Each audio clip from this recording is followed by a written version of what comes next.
랄라하의 사연 드라마를 찾아주신 구독자 여러분 안녕하세요. 오늘은 소름 돋는 반전이 있는 사이다 사연 한 편을 가지고 왔습니다. 기대해주세요. 그럼 바로 사연을 읽어보겠습니다. 안녕하세요. 저는 40대 초반의 남성입니다. 진심으로 사랑했던 사람을 꼭 닮은 사람을 만난다면 어떤 기분일지 상상해 본 적 있으신가요? 지금 내가 사랑하는 이 마음이 진정 누구를 향한 것인지 혼란스럽고 헷갈리는 그런 기분. 저는 그 기분이 어떤지 잘 압니다. 네, 제가 바로 평생 잊히지 않는 일생의 사랑을 경험한 장본인이니까요. 먼저 제 첫사랑 이야기부터 시작할게요. 제가 첫사랑을 만난 건 대학 신입생 때였어요. 저는 제2대 무역학과를 다녔는데 고교 선배들의 권유로 독서 토론 동아리에 가입하게 됐습니다. 그녀는 동아리 1년 선배였고 신입생 환영회에서 하얀 얼굴에 긴 갈색 웨이브 머리, 갸냘프면서도 늘씬한 키를 자랑하는 선배를 보고 저는 첫눈에 반했습니다. 고혹적인 눈매가 아름답고 어딘가 하늘하늘 여성스러운 분위기인데 이런 외모와 달리 입을 열면 당차고 소탈한 마치 개구장이 소년 같은 반전 매력의 소유자였어요. 여긴 우리 동아리 실세인 부회장 권다인. 처음 뵙겠습니다, 선배님. 조연을 하고 했나? 후배님, 우리 앞으로 자주 봐요. 이 말을 해석하자면 동아리방에 매일 출근 도장 찍으란 말이야. 알겠지? 뭐래? 부지런히 책 읽으란 말이거든. 우리 후배님은 어떤 책 좋아해요? 가리지 않고 두루 읽는 편이에요. 근데 선배님, 저 질문 하나 해도 돼요? 오, 이 청년 보게. 우리 동아리에 딱 어울리는 인재로세. 좋아. 내가 아는 거면 뭐든 답해줄게. 책이란 건 원래 혼자 읽는 거잖아요. 굳이 이렇게 모임을 하고 토론을 해야 하는 이유가 있을까요? 물론 혼자 읽고 혼자 독후감을 써도 자기 것이 되겠지. 하지만 그런 건 한계가 있잖아. 다양한 사람들을 만나 나와 다른 견해와 소감을 들으면서 내 세계가 더 확장되는 경험이 난 좋더라고. 생각의 폭이 넓어지고 깊어지고 내 의견을 말하면서 책의 내용을 잘근잘근 씹어먹는다. 어때? 그래도 제일은 사람이 최고지. 이렇게 주고받는 술잔 속에 싹 트는 하구에 이게 찐이잖아. 안 그래? 연우, 한 잔 받아라. 그녀가 지나간 자리엔 장미꽃 향기가 은은하게 남아있었습니다. 저는 오직 선배를 보기 위해서 동아리 활동을 열심히 했습니다. 거꾸로 읽는 세계사, 부자의 경제학, 빈민의 경제학, 칼 세이건의 코스모스, 리처드 도킨스의 이기적인 유전자, 다산 정약용의 목민심서 등 한 달에 한 권씩 회장이 지정한 책을 읽고 소감을 말하는 선배를 보고 있으면 그녀의 박학함에 존경하는 마음까지 생겼죠.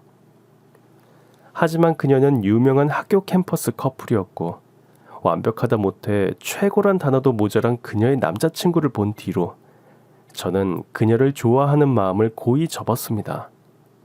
그런데 갓벽한 선배의 남자친구가 어느 날 갑자기 미국 유학을 가게 되면서 두 사람이 헤어졌다는 이야기가 들리는 게 아니겠습니까? 소문에 따르면 남자 선배네 부모가 재벌급으로 잘 사는데 평범한 공무원 집안 딸과의 교제를 반대해서 아들을 멀리 급하게 유학 보내버렸다고 했어요. 사랑을 잃고 혼자가 된 그녀는 누가 봐도 알 수 있게 방황했고 저는 시련의 아픔을 달래려고 친구들과 술을 마시는 그녀의 모습을 자주 목격하게 됐습니다.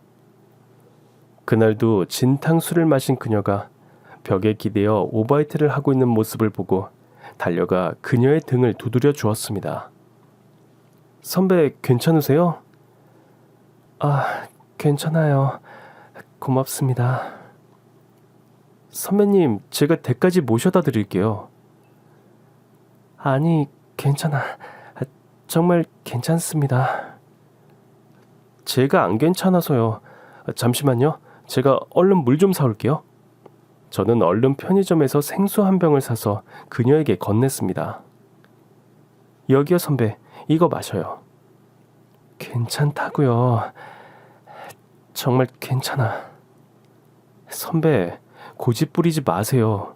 지금 선배 자학하고 있잖아요. 왜 이렇게 자기 몸을 학대해요? 그녀가 놀란 눈을 하고 저를 빤히 쳐다보았습니다. 지금 선배 실현했다고 이러시는 거잖아요. 누구나 한 번쯤 사랑에 실패하고 울 수도 있죠. 그렇다고 매일 이렇게 술 취한다고 잊어지면 알코올 중독자들이 제일 행복하게요? 아니잖아요. 선배를 걱정하는 사람들 생각 좀 해요. 그날 그녀의 집까지 데려다 준 뒤로 저는 줄곧 그녀의 곁을 맴돌았고 이후 왕왕 그녀의 귀갓길에 동행하곤 했습니다. 버스 옆자리에 앉아서 책 이야기를 하며 오가는 그 시간이 참 좋았어요. 그러던 어느 날, 전 크게 용기를 내어 그녀에게 고백했습니다. 아시죠? 저한테 선배는 그냥 선배가 아니에요. 저한텐 여자예요. 후배님, 미안해요. 전 아니에요. 그리고 지금 마음은 언젠가 변해요. 아니요. 제 마음은 제가 잘 알아요. 절대 변하지 않아요. 맹세할 수 있어요. 맹세요? 신입생 때는요, 선배가 동기보다 더 끌릴 수 있어요. 시간 지나면 그 마음도 다 변해요. 아니요, 절대 그렇지 않아요. 선배님, 진심으로 좋아합니다. 저랑 사귀어 주세요. 미안한데, 난 이제 사랑 따위 안 믿어. 그녀는 제 마음이 한때의 감정일 뿐이라며 제 마음을 받아주지 않았습니다. 그리고 얼마 뒤 휴학을 했어요. 저는 굴하지 않고 그녀를 기다렸습니다. 그녀의 생일은 물론 계절이 바뀔 때 문득 생각이 날 때마다 그녀에게 손편지를 보내고 동아리 모임에도 꼬박꼬박 나갔습니다. 그녀에게서 답장은 단 한 번도 오지 않았고 동아리 모임에도 그녀는 나타나지 않았어요. 그래도 좋았습니다. 1년 후 선배가 복학했을 때 저는 도서관에 파묻혀 사는 그녀의 옆자리를 차지했습니다. 처음엔 내가 자기 옆자리에 앉든 말든 무관심으로 일관하던 그녀가 어느 날 도시락을 싸왔다며 같이 먹자고 했어요. 저는 다시 그녀에게 고백했습니다. 학교에서 선배를 다시 볼 수 있어서 너무 행복해요. 고마워요. 후배님은 어쩜 하나도 안 변했어요. 제 마음도 그때와 똑같은 거 아세요? 후배님, 난 오직 공부만 하고 싶어요. 네, 그래요. 절 밀어내지만 마세요. 그냥 한번 지켜봐 주세요. 그렇게 저는 그녀 옆에 있을 수 있었고 머지않아 스펀지에 물이 스며들듯 자연스럽게 그녀와 사귀게 됐습니다. 저의 변하지 않는 마음을 전할 수 있어서 행복했어요. 오늘부터 오직 당신만의 남자가 되겠습니다. 제발 손발 오글거려. 그만하라고. 대학을 졸업한 저는 제 전공을 살려 무역상사에 취업했고 마침내 그녀와 결혼했습니다. 비록 전세의 작은 평수였지만 우리 둘만의 보금자리를 꾸밀 때 행복했습니다. 책장에 책을 꽂는데 똑같은 책이 수두룩해서 둘이 한참을 웃었습니다. 아내와 함께했던 시간과 순간이 담긴 소중한 책이었어요. 아내는 같은 책이 2권씩 가지고 있을 필요가 있냐며 자신의 책을 마을 도서관에 기증했어요. 결혼 생활은 달콤했고 저는 꿈같은 생활에 젖어 우리의 행복한 미래를 계획했습니다. 아이는 셋이 좋겠지? 딸. 왜? 아들은 싫어? 아들은 사양하겠어. 왜? 다들 아들 낳으려고 하잖아. 난 말이야. 자기가 사랑하는 남자가 이 세상에서 나 하나였으면 좋겠어. 당신의 관심이 딴 남자를 향한다? 못 참을 것 같아. 그만. 제발. 손발 오글거려.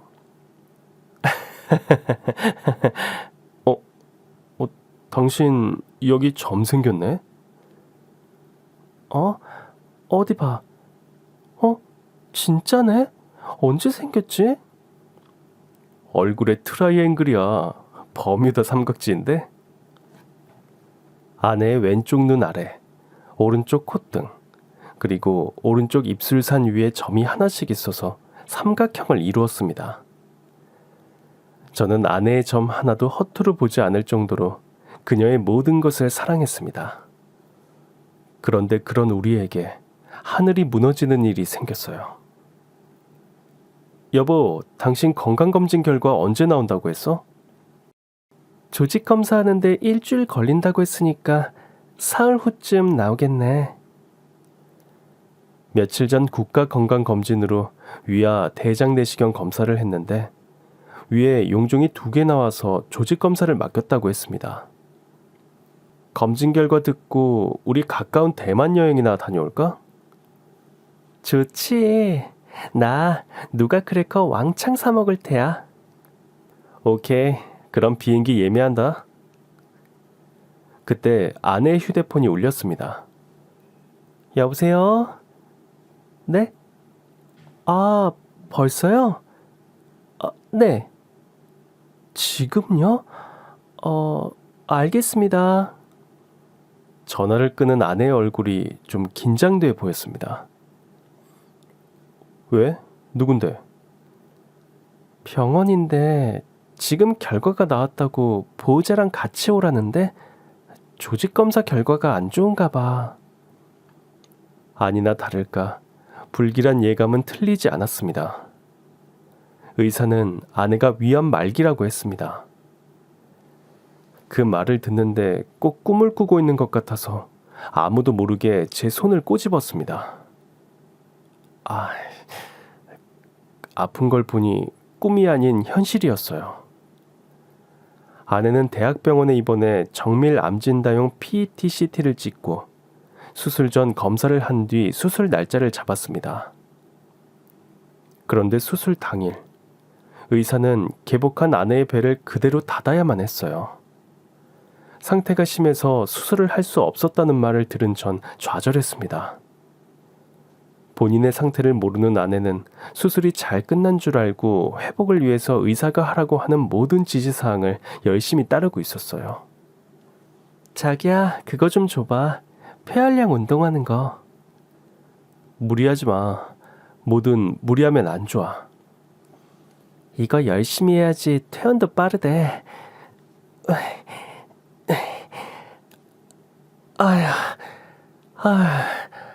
보기보다 힘드네.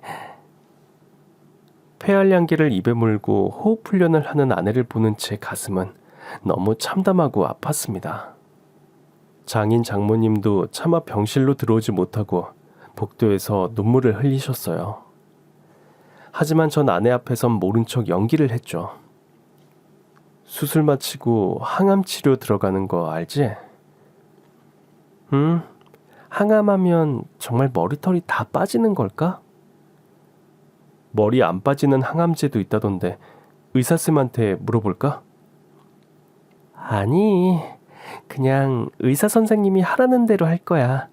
전문가 말 들어야지, 완치하려면. 아내는 씩씩하게 항암 치료에 임했습니다.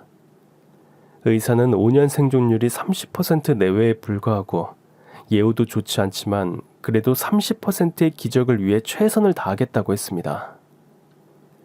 한 달에 한 번, 1년 동안 12번의 항암 치료는 길고도 힘들었습니다. 입원해서 항암 주사를 맞고 집으로 올 때면 늘 구토하고 잘 먹지 못해서 하루가 다르게 살이 빠졌어요. 첫 번째 항암 치료부터 아내의 머리카락이 눈에 띄게 빠졌고 아내는 그냥 깨끗하게 머리를 밀어버렸습니다. 머리를 빡빡 밀어버린 아내는 동자승같이 귀여워졌지만 아내가 느끼는 상실감은 컸겠죠. 그래도 아내는 장난을 잃지 않았어요. 여보, 온몸에 털이 다 빠지니까 이상해. 진짜 외계인 같지 않아? 아니, 여전히 이뻐. 내 눈엔 언제나 여신 강림이지. 내가 비밀 한 가지 말해줄까? 뭔데? 항암 치료하면 털이 다 빠지잖아. 코털도 빠지는 거 알아? 요즘 내가 코털이 신체에 얼마나 막대한 역할을 하는지 체감하고 있잖아. 코털이 없어서 콧물이 그냥 흘러내려. 세수할 때 숙이면 콧물이 그냥 주르르 흘러. 그러니까 여보, 내가 좋은 말 할 때 휴지 좀 줄래?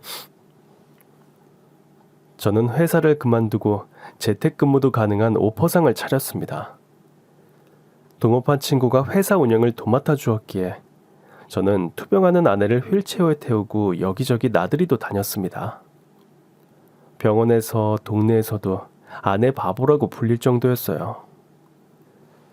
자신을 살뜰하게 챙기는 저에게 아내는 늘 미안해했고 저의 정성에 보답하기 위해 치료도 열심히 받았습니다. 사실 아내의 암이 발견된 후 아내를 잃을지도 모른다는 두려움과 괴로움에 저는 한없이 약해졌습니다. 아내가 잠든 밤이면 아무도 모르게 입을 틀어막고 소리죽여 울었습니다. 그래도 남편이랍시고 약한 모습 보이지 않으려고 혼자 강한 척하며 다녔어요. 아내는 정말 씩씩하고 의연했어요. 말기암 따위 아무 일도 아니라는 듯 꿋꿋하게 버텨주었습니다. 병마에도 굴하지 않는 당당하고 멋진 여성. 이런 아내가 저는 사랑스러웠고 자랑스러웠습니다.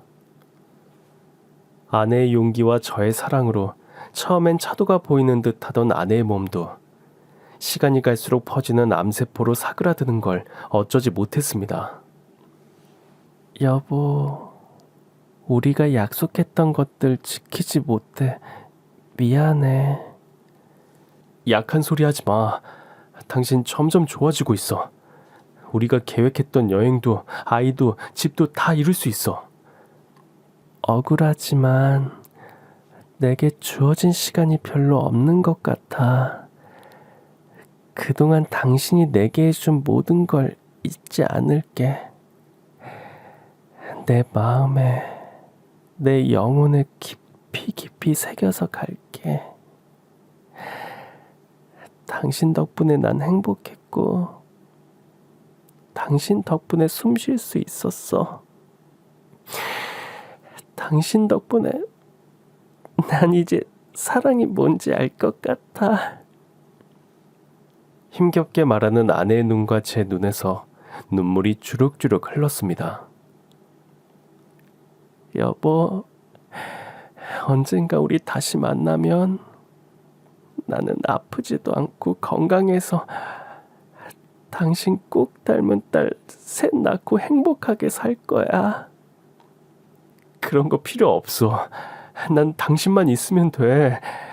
제발 나 두고 간다는 그런 말은 하지 마. 미안해. 정말 미안해. 그렇게 아내는 제 곁을 떠났습니다. 암 말기라는 병마와의 지난한 싸움에서 결국 백기를 들고 투병 5년 만에 34세라는 이른 나이로 세상을 떠났습니다. 저는 의외로 담담하게 아내의 임종을 지켰고 장인과 장모는 아내의 이름을 부르며 오열했습니다.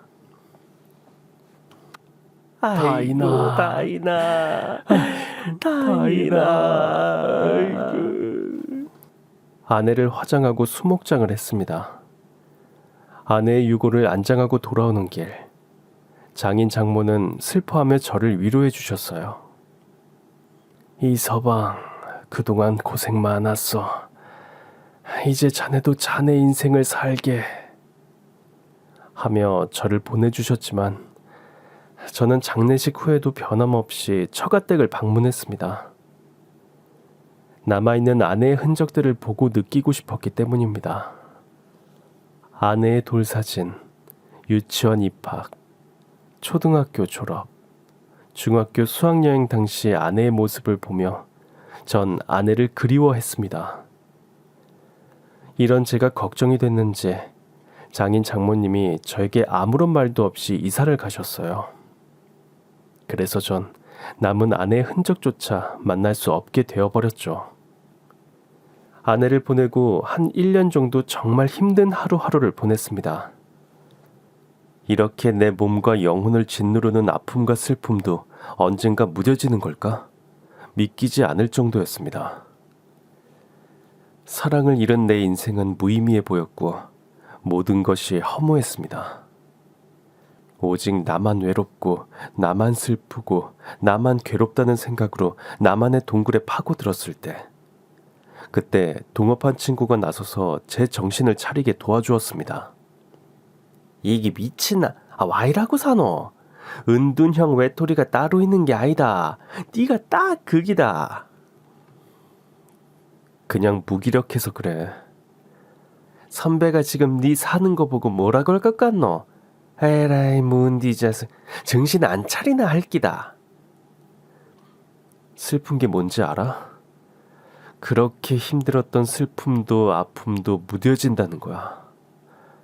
라면 먹다가도 문득, 운전하다가도 불현듯 내가 아내 생각을 안 한다는 게 너무 무섭다. 그게 정상이지 임마. 맨날 죽은 사람 붙들고 사는 그게 병이다. 네 지금 상태면 정신병원 가야 된대. 우울증 걸리는 사람이 따로 있는 게 아니다 카이. 정말 나 병원에 가봐야겠지? 문디자스. 일단 선배한테 가서 사나이답게 보내주겠나? 친구의 말을 들으며 제가 변해야 한다는 걸 알았습니다. 아내의 기억을 붙들고 평생 괴로워할 것이 아니라 이제는 아내를 보내야 할 시간이라는 걸 자각했습니다. 아내를 잊고 살아야겠지만 그래도 아내는 제 가슴에 영원히 살아있다는 걸 알아요. 아내가 묻힌 수목원으로 가서 더 이상 방황하지 않고 착실하고 건강하게 살겠다고 아내에게 맹세했습니다. 여보, 거기에선 이제 아프지 않지? 행복해? 나 없이도 잘 살고 있어? 나는 아닌 것 같아. 미안해하지 마. 나도 미안해하지 않을게. 이제 당신 내 마음에 묻고 살게. 당신 늘 이 안에 있어. 당신을 위해서 뒤로 가지도 않고 멈추지도 않고 이제 앞으로 나아갈 거야. 지켜봐줘. 저는 재택근무를 종료하고 회사에 출근했습니다. 그동안 방황하느라 성실하지 못했던 시간을 만회하기 위해서 불철주야 열심히 일했습니다. 오직 회사의 성장만을 위해 일했습니다. 덕분에 회사는 중국과 러시아를 기반으로 신뢰를 얻으며 크게 성장했습니다. 그렇게 저는 아무도 유혹하지 않는다는 불혹의 나이 40이 되었습니다. 40이 되고도 혼자인 제가 걱정됐는지 친구는 제게 직장인 독서 모임을 권유했어요. 너 책 좋아하잖아. 이제 슬슬 독서도 좀 하고 그래. 그럴까?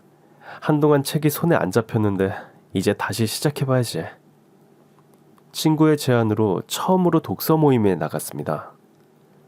대학가 스터디 카페에서 만난 회원들은 10명 정도 되었고요. 주로 30대가 많았습니다. 이제 막 직장 생활을 시작하면서 독서 습관을 잡고 사내 인간관계의 문제를 해결하거나 책을 통해 인생을 배우고 성장하고 싶은 속 깊은 친구들이 많았죠.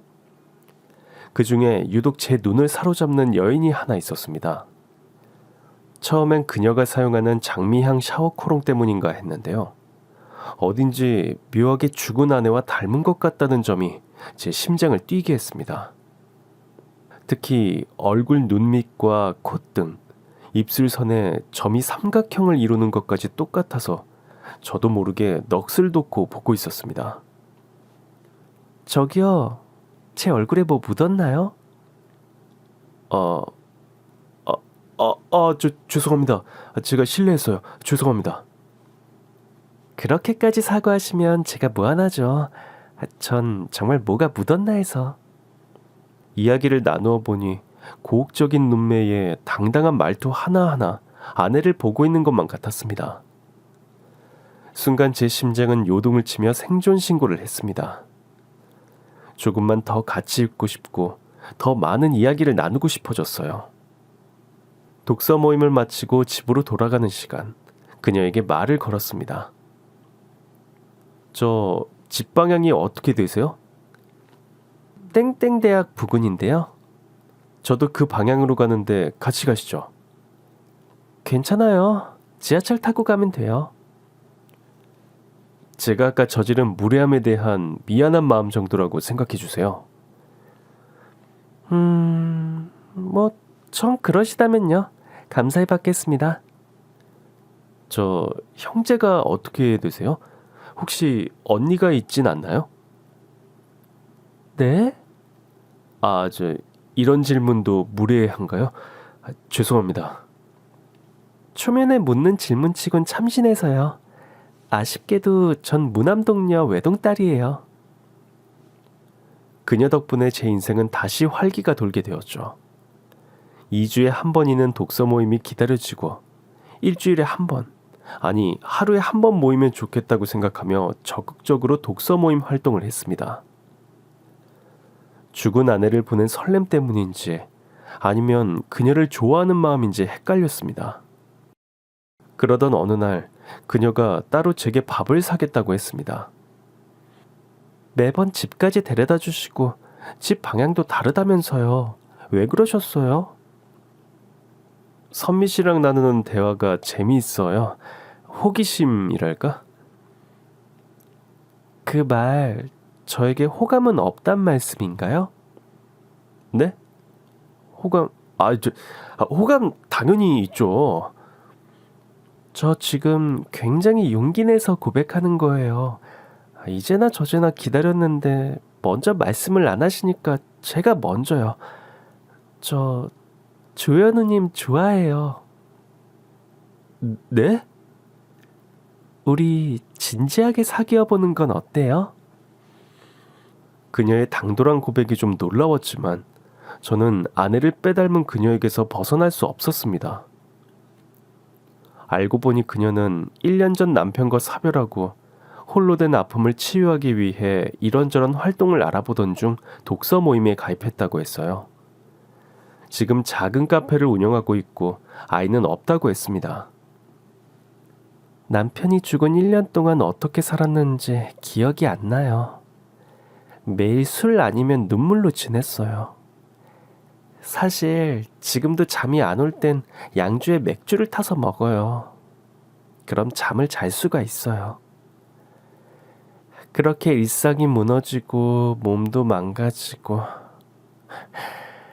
그러던 어느 날 꿈에 남편이 나타나서 하는 말이 나는 잘 있으니 걱정 말고 너가 행복하게 살았으면 좋겠다는 거예요.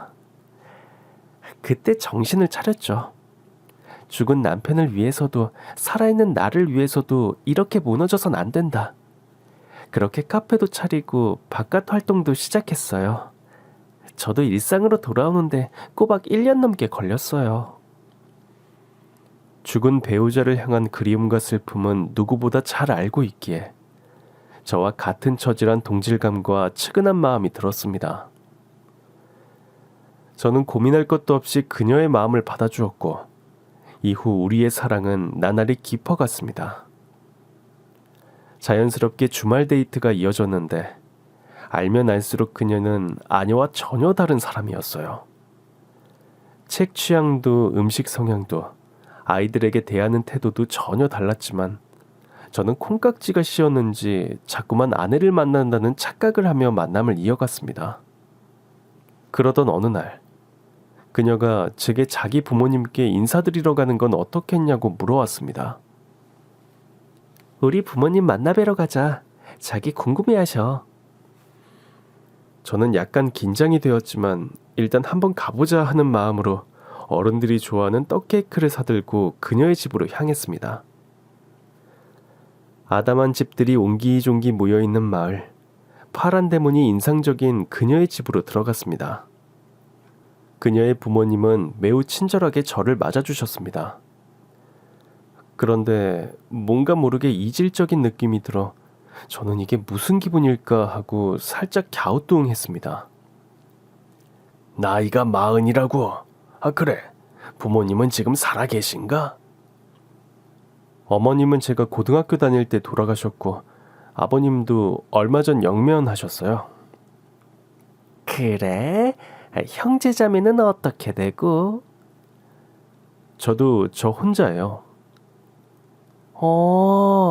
직계 부양 가족이 없구먼 그래. 어디 아픈 데는 없지? 네, 국가 건강검진 때마다 봤는데 크게 이상은 없습니다. 1등급이네, 1등급이야. 네? 그게 무슨 말씀이신지. 자네가 1등급 사이라고. 건강하지, 부양할 시댁 식구 없지. 최고의 신랑감 아닌가? 참, 자네 생명보험을 든 게 있는가? 어렸을 때 다들 하나씩 들었던 종신보험이 하나 있습니다. 종신보험 하나로는 약하지 약해. 우리 딸이 사별한 아픔이 있지 않나. 무슨 일이든 만사부려 든든이라고. 당신이 사위 명의로 생명보험 좀 들어줘요. 그럴까? 당신 동생한테 전화 넣어서 보장 빵빵한 생명보험 2억에 넣어달라고 해.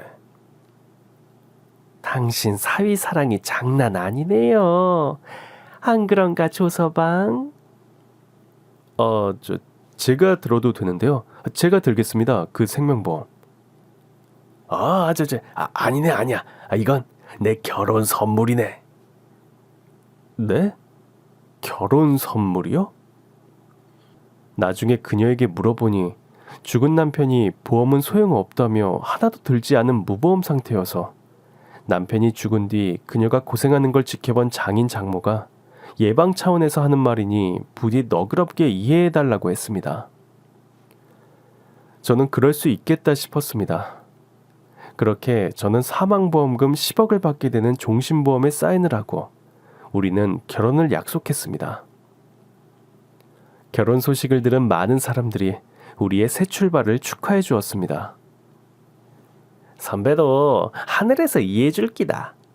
이제 첫날 만날 속 썩이는 남편 데리고 살아줄 여자 생겼다고 어깨춤을 출지도 모른다. 니는 이제 옛날 일은 다 잊고 오직 앞만 보고 걸어가는 기라. 알았나? 아무리 그래도 춤추기야 할까? 네가 선배를 모르나? 선배는 그러고도 남는다. 이제 맘 편히 눈 감는다 할 기다. 그럴까? 한 번씩 헷갈려. 내가 선미 씨를 정말 좋아하는지 아니면 선미 씨에게서 죽은 아내를 보고 있는 건지. 에헤이, 그런 생각을 뭐 한다고 하노. 선배한테 미안한 말이지만 죽은 사람은 죽은 사람 아이가. 니는 산 사람만 생각하면 된다. 선미 씨 앞에서 함부로 말하지 말해. 어쨌든 이제 선미 씨 인생도 책임을 져야 하니까 최선을 다해서 행복하게 해줘야지. 그런데 결혼하기로 한 그날부터 그녀는 조금씩 이상한 행동을 보이기 시작했습니다. 같이 있는데도 계속 휴대폰만 본다던지 모처럼 만나도 저에게 집중하지 못하고 안절부절 빨리 집에 가려고 했습니다. 결혼을 앞두고 혹시나 그녀의 마음이 바뀐 건 아닐까 걱정이 됐습니다. 선미 씨, 내가 뭐 잘못한 거 있어? 응? 그런 거 없는데요? 근데 왜 날 피하는 기분이지? 같이 있는데도 휴대폰만 보고 만나도 금방 집에 가려 하고 마음이 다른 곳에 있는 사람처럼. 그렇게 느꼈다면 정말 미안해요. 요새 해결해야 할 일이 좀 있어서 그런 거니까 이해해줘요. 무슨 일인지 말해주면 나도 같이 해결할 수 있을 텐데. 말만 들어도 고마워요. 말하기 좀 곤란한 우리 집안 문제니까 제가 얼른 해결할 때까지 조금만 기다려줘요. 그녀는 정말 별일 아니라며 웃었습니다. 저는 그 말을 믿고 싶었습니다. 마음 한켠의 불안감이 쉽게 사라지진 않았지만 시간은 뚝딱뚝딱 어김없이 흐르고 마침내 고대하던 결혼식 날이 밝았습니다. 우리 둘 다 2번째 결혼식이었고 새 출발하는 의미를 담아 결혼식을 좀 더 성대하게 준비했습니다. 웨딩드레스를 입고 신부 대기실에서 하객들과 사진 찍기에 바쁜 그녀의 모습은 아름다웠지만 여전히 뭔가 불안한지 연신 주변을 살피는 느낌이 들었습니다. 왜? 누구 기다려? 아니, 사촌 언니가 예복을 가져오기로 했는데 안 보여서. 잠시만 전화 좀 하고 올게. 일가 친척들과 친구, 지인들도 기쁜 마음으로 우리를 축하해주기 위해 결혼식장을 찾아주었고 저는 고마운 마음으로 인사를 나누었습니다. 어이 새신랑, 턱시도 예술인데 두 번째 입는 거라 더 잘 어울린다. 야, 이 좋은 날 꼭 그런 말을 해야겠냐? 와, 내가 임마 궁디를 확 맞추 차삐까. 제발 얌전히 있어주는 게 날 돕는 거다. 근데 신부 대기실에 신부는 어디 갔노? 예복 챙기러 잠시 차에 다녀온다고 갔을걸? 새 신부도 확 놀려야 하는데. 우리 신부 대기실 앞에 가 있자. 수많은 하객들로 북적이는 식장 앞. 그런데 저 멀리 좀 수상해 보이는 사람이 눈에 들어왔습니다. 검은 모자와 후드를 푹 눌러쓴 채 저를 빤히 응시하는 한 남자. 그 노골적인 시선에 순간 두려움이 엄습했습니다. 애써 그 남자를 무시하고 하객들을 맞이하고 있는데 예식 시작 10분 전 그 남자가 결심한 듯 저를 향해 저벅저벅 다가왔습니다. 그리고 제 손목을 낚아채고는 미친 말처럼 비상계단을 뛰어 내려갔습니다. 마치 누가 보면 사랑의 도피 행각을 하는 남남 커플로 보였을 거예요. 저는 너무 당황스러워 소리도 지르지 못한 채 그의 질주를 미친 듯이 따라갔습니다. 달리는 내 발에 최대한 집중하지 않으면 계단을 뛰어 내려가다가 우당탕탕 넘어질 것 같았습니다. 숨도 쉬지 못하고 13층에서 1층으로 내려오고 나서야 겨우 숨을 내쉴 수 있었습니다. 저는 그 남자를 향해 소리를 질렀습니다. 당신 뭐야? 뭔데 왜 이래? 남자가 모자와 후드를 벗고 말했습니다. 나 당신이랑 결혼할 사람의 전 남편 되는 사람입니다. 무슨 소리야? 그 남편은 죽었다고 했는데. 네, 제가 죽었는데요. 안 죽었습니다. 무슨 말장난이에요? 당신 정말 선미 씨 전 남편 맞아요? 신분증 까고 혼인신고서 보여드릴까요? 그 남자는 신분증을 보여주며 신원을 확인시키고는 너무나 충격적인 이야기를 들려주었습니다. 김선미 1988년생, 현재 무직이고 옛날 보험 설계사로 일하며 2번 결혼한 전적이 있습니다. 첫 번째 남편이 죽고 받은 사망보험금이 5억이었는데 그때 사망보험금 돈 맛을 알게 됐죠. 본격적으로 주변에서 친인척이 없고 직계 부양가족도 없는 남자를 고르고 골라 결혼 사기를 치고 있어요. 남편에게 보험을 들게 하고 살해하려고 했습니다. 그럼 장인 장모는요? 그분들도 한패라고요? 한마디로 보험 사기꾼 집안입니다. 처음 만났을 때 생명보험 가입하라고 하지 않던가요? 그것도 2서너 개 들라고 했죠. 네, 만일의 경우를 대비해서 안심시켜드리려고 보험을 들었죠. 2개는 장인어른이 직접 계약했어요. 저는 보험을 6개나 들었습니다. 그 여자네는 우리를 사람으로 보지 않아요. 오로지 사망보험금으로 보는 거죠. 형 씨에겐 돈 빌려달라는 말은 안 했나요? 아니요, 그런 말은 안 했어요. 저한테는 한 6천만 원 뜯어갔어요. 내 이름으로 차를 계약하고 본인이 사흘 후에 명의를 바꾼다더니 개뿔. 그대로 지가 차를 타고 다니고 내 카드로 마트 편의점 이것저것 다 긋고 다니면서 6천만 원 넘게 갈취해 갔는데 와, 이게 사람 봐가면서 사기를 치나? 더 열받네. 분명 당신은 죽었다고 했는데 어떻게 살아난 거죠? 남자는 신혼여행 다녀온 뒤 그녀가 매일 아침 갈아주는 오렌지 주스가 이상했다고 합니다. 보통 아침에 주스를 마시면 잠이 깨야 하는데 희한하게도 먹고 나면 더 졸리고 눈꺼풀이 무거워 뜰 수가 없는 거예요. 그때 냉장고에 있던 다른 음료수 전부 약간 역한 냄새가 나서 일부러 마시지 않았거든요. 어쩌면 그게 다 독극물이었을지도 모른다 생각하면 오싹합니다. 사건이 터진 그날도 그녀가 건넨 오렌지 주스를 마시자마자 눈꺼풀이 무거워지면서 눈을 뜰 수가 없었다고 합니다. 그렇게 깊은 잠에 들었는데 눈을 뜨니까 자신이 달리는 자동차, 그것도 트렁크 안에 갇혀 있는 걸 알았대요. 어둠 속에서 눈이 익숙해지자 어떻게든 탈출해야지 하는 생각밖에 들지 않았고 평소 즐겨보던 위기 탈출 넘버원을 떠올렸다고 했어요. 그래, 트렁크에는 트렁크 비상 탈출 레버가 있지. 그걸 찾으면 돼. 남자는 어둠 속에서 더듬더듬 비상 탈출 레버를 찾아서 손에 쥐고 있었다고 해요. 그리고 차가 잠시 정차한 순간을 놓치지 않고 레버를 힘차게 당겼고 남자는 구사일생으로 자동차에서 탈출할 수 있었다고 합니다. 그러니까 당신을 사고사로 위장해서 보험금을 타먹을 계획이었다는 거예요? 맞습니다. 제가 죽지 않았다는 연락을 듣고 지금까지 미친 듯이 제 행방을 쫓고 있었던 거죠. 저는 그제서야 그녀가 그동안 정신없이 휴대폰만 들여다보며 손톱을 물어뜯고 있었던 이유를 알게 됐습니다. 아마 모르고 있었다면 당신도 오늘 내일 안으로 죽었을지도 몰라요. 그러니 지금 바로 도망가세요. 살아있을 때. 근데 왜 경찰에 신고하지 않으셨어요? 탈출하자마자 신고했더라면 저도 그 사람을 안 만났을 테고. 너무 무서웠습니다. 집 밖으로 나오기만 해도 살해당할까봐 너무 무섭더라고요. 그런데 오늘은 왜?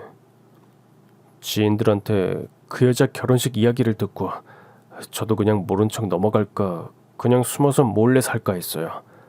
근데 내가 모른 척해서 누군가 죽을지도 모른다고 생각하니 잠자코 못 있겠더라고요. 그래서 정말 큰 용기를 내어 여길 왔어요. 남자의 말이 도무지 믿기지 않았습니다. 그때 그녀에게서 영상통화가 걸려왔습니다. 아마 식장에 제가 보이지 않아서 찾고 있는 모양이었어요. 저는 휴대폰을 들고 그 사악하고 뻔뻔한 얼굴을 노려보았습니다. 어딘데? 지금 어디예요? 그때였어요. 남자가 궁금했는지 휴대폰 화면에 빼꼼 얼굴을 들이밀었습니다. 남자를 발견한 그녀의 얼굴에서 핏기가 사라지더니 표정이 기괴하게 이그러졌습니다. 뭐야, 둘이? 그리고 잔인하게 웃으며 우리 둘을 비웃었습니다. 즐기네. 아주 즐겨. 웃는 모습에 소름이 쫙 끼친 저는 곧장 경찰서로 달려가서 이들의 만행을 전부 털어놓았습니다. 그리고 그녀의 전 남편이 겪었던 일과 추가로 화상통화까지 증거로 내놓았습니다. 명명백백한 보험 사기 결혼이에요. 저를 수면제로 유도해서 자동차 트렁크에 싣고 사고사로 위장하려고 했어요. 제가 만일 탈출하지 않았으면 이분도 아마 저처럼 똑같이 사고사나 약물로 살해당했을 거라고요. 저도 결혼하면서 든 보험까지 합하면 5개가 넘어요. 이분 말대로 보험 사기꾼의 살인 미수범들이에요. 당장 체포해주세요. 신고받은 경찰은 결혼식장으로 출동했지만 그녀와 장인 장모는 이미 도망치고 없었습니다. 하지만 지금은 최첨단 시대. GPS 하나로도 충분히 추적이 가능했습니다. 그녀의 휴대폰 GPS 위치 추적 장치를 통해 도주 차량이 도심을 벗어나 외곽으로 향하는 것을 포착했습니다. 방향을 보아하니 아마 국제공항으로 가는 것 같았습니다. 쫓고 쫓기는 추격전 끝에 그 사기꾼 일당은 잡혔고 경찰서로 끌려온 3사람은 저와 그녀의 전 남편에게 무릎 꿇고 눈물로 호소하며 잘못했다고 사죄했습니다. 미안해. 이럴 줄 몰랐어. 정말 이렇게까지 될 줄은 몰랐어. 단지 돈이 좀 필요했을 뿐인데 걷잡을 수 없게 돼버렸어. 믿어줘 제발. 제발 용서해주라. 잘못했어. 용서하게 박서방. 조서방. 우리가 돈에 눈이 멀어서 인간이 해선 안 될 짓을 저질렀네. 부디 용서해주게. 다신 그러지 않을게. 빌려주신 돈도 다 돌려드릴게요. 우리 애 깜빵 가는 건 절대 안 돼요. 제발 부탁합니다. 이 서방 저 서방 사이가 많아서 좋으시겠습니다. 당신 사과를 하려면 진작 했어야지. 보험 사기만 해도 꽤 될 텐데 거기에 살인 미수까지 더해지면 어쩌려나. 따님이 호호 할매돼서 나오겠네. 거기서 따끈한 콩밥이나 잘 처먹어라. 내가 잘못했어 여보. 제발 용서해줘. 이번에는 정말 잘 살고 싶었어. 진짜 당신 죽이려고 했던 거 아니야. 믿어줘 제발. 그래도 당신 속인 건 잘못이니까 이렇게 싹싹 빌게. 용서해줘 제발. 우릴 위해 선처 좀 해주면 안 될까? 저는 표정 변화 하나 없이 가운데 손가락을 들어 보였습니다. 거짓말도 정도껏 해야지. 그 얼굴로 사기치고 돌아다니지 마라.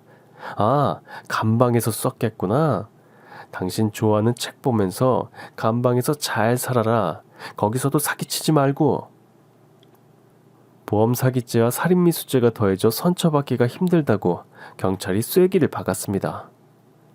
형량이 가중처벌되기 때문에 10년 이상 콩밥을 먹게 될 거란 말을 듣고 사기꾼 가족의 얼굴은 눈물 콧물 범벅이 됐습니다. 이런 사람들은 왜 한치 앞을 내다보지 못하고 죄를 짓는 걸까요? 만일 그녀의 전 남편이 구사일생으로 결혼식 당일 제 앞에 나타나지 못했다면 지금쯤 내가 어떻게 되어 있을지 앞이 캄캄합니다. 지금도 어딘가 누군가 보험 사기로 결혼하고 사망보험금을 타려는 사람들이 있을 거란 생각이 들면 소름이 돋습니다. 제발 좀 선량한 사람을 속이는 악업은 짓지 말아주세요. 그리고 저는 이번 일로 큰 교훈을 하나 얻었습니다. 내가 사랑하는 아내를 닮았다는 이유로 혹해서 설레고 두근거리는 감정에 속지 말자. 어느 누구도 아내를 대신할 수 없고 또 그렇게 대신하게 해서도 안 된다는 걸 말이죠. 아무튼 내 일생의 사랑은 너무 강렬하다 못해 잔인해서 결코 잊히지 않습니다. 첫사랑은 죽음이 우릴 갈라놓아도 어쩌지 못하는 다이아몬드 사랑 같았다면 거짓과 사기로 이루어진 두 번째 사랑은 경찰 추격전과 중대 범죄를 버무린 죽음의 핏빛 소나타 같았어요. 그리고 만일 아직도 내게 새로운 사랑이 허락된다면 그저 지극히 평범한 보통의 사랑을 하고 싶네요. 지금까지 파란만장했던 저의 러브스토리라고 쓰고 반전 스릴러로 읽히는 제 이야기를 들어주셔서 감사합니다. 부디 저처럼 사기당하지 마시고 행복하시길 바랍니다. 어떠셨나요? 오늘의 사연에 공감하고 즐겁게 들으셨나요? 그럼 구독과 좋아요를 꼭 눌러주세요. 저는 내일도 더 화끈하고 재밌는 이야기로 찾아오겠습니다. 행복한 하루 보내세요.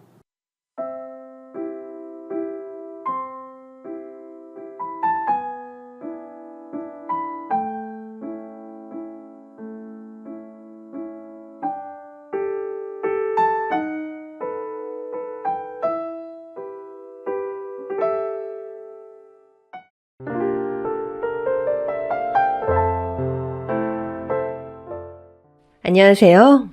전 돌이 막 지난 딸아이를 둔 30대 엄마입니다. 저도 딸아이와 같이 무남동녀 외동딸이에요.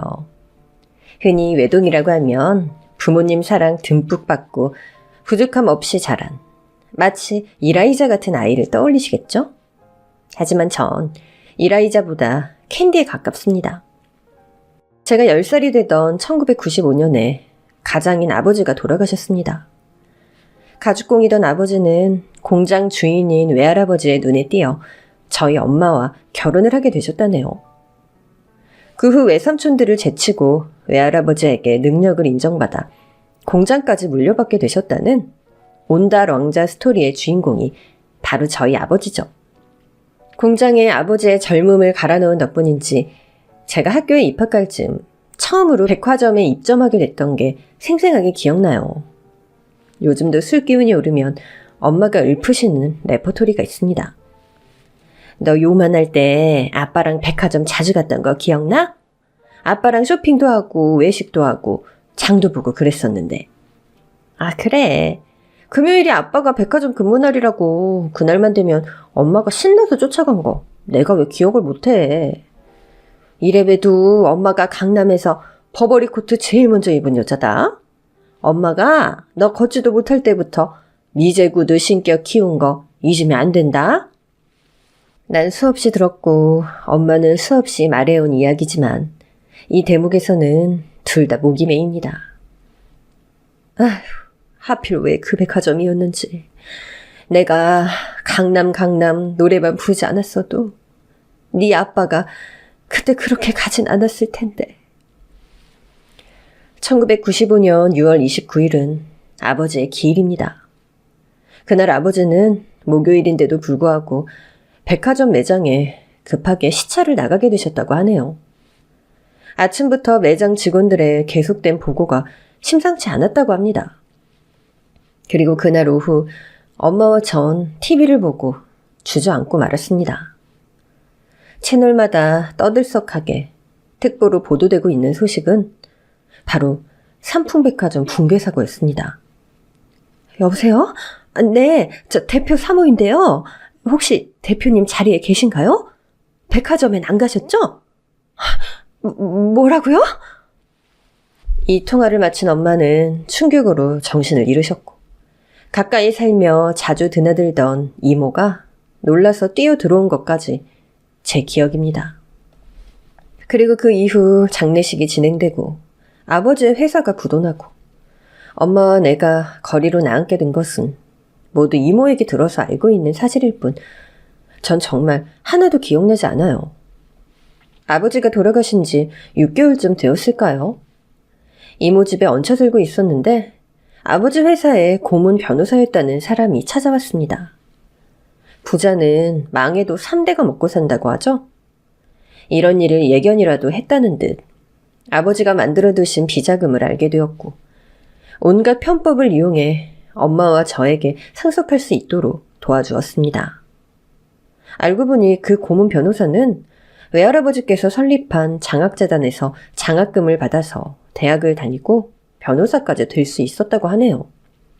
엄마가 정확한 액수를 말씀해 주시진 않았지만 아버지께서 남겨주신 돈이 엄마와 제가 평생 먹고 살기에 충분했다고 합니다. 그런데 아버지 목숨값을 그렇게 하루하루 써버리는 것이 너무 죄스러워서 스스로 벌어야겠다는 생각을 그때서야 했다고 하네요.